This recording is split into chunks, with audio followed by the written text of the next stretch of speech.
We all know how much freedom of speech means to the coalition government. They tell us all the time. Like when the Prime Minister refused to denounce his own coalition MPs George Christensen and the now independent Craig Kelly for spreading clear and dangerous disinformation about COVID-19. All the time, coalition MPs did denounce Twitter's decision to ban Donald Trump over his use of the platform to incite an insurrection. All the time they pushed to give religious organisations the right to do and say as they please, even if it excludes or vilifies the LGBTQI community. Freedom of speech is important. It underpins our democracy, but not when it is invoked as a defence for abominable behaviour or comments. If you yell bomb in a crowded airport, there's no get-out-of-jail-free card on the grounds of freedom of speech.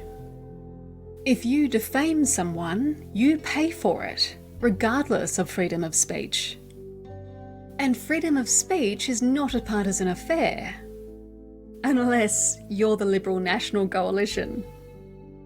Despite all their proclamations about free speech, when Australian schoolchildren marched for climate action and a future for themselves, Scott Morrison and many of his colleagues attacked them. When Australians took to the streets to protest police violence against Indigenous Australians and in solidarity with America's Black Lives Matter protests, Scott Morrison condemned them, and they were wrongly blamed for spreading COVID-19.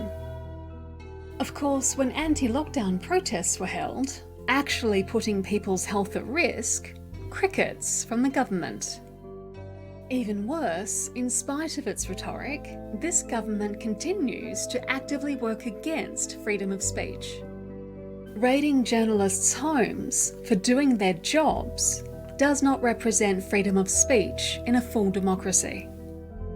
Charging whistleblowers with revealing state secrets does not represent freedom of speech in a full democracy.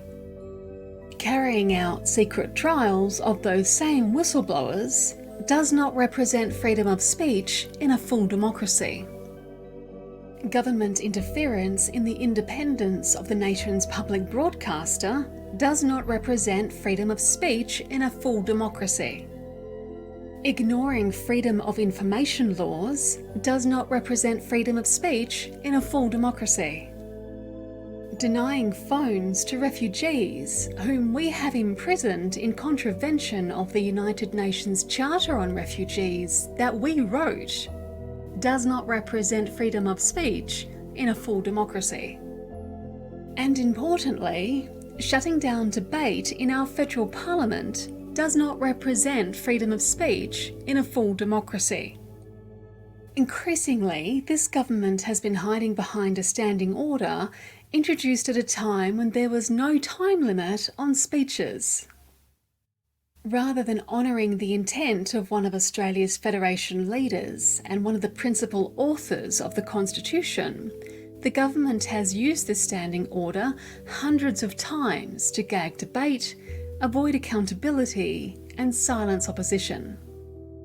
Not content to just silence debate, Scott Morrison has now taken this erosion of our democracy a step further, shutting down question time to head off a question from Labor's Tanya Plibersek. Under intense pressure over the handling of the Brittany Higgins rape case, and now the alleged rape of a 16-year-old in 1988 by a man who is now a cabinet minister, this government continues to hide from questions it needs to answer, questions that go to the heart of its character. That is not democracy. It is evasion, and it is deliberate. This government doesn't want you to know the truth, because the truth will hurt them. Because if you know the truth, you won't vote for them.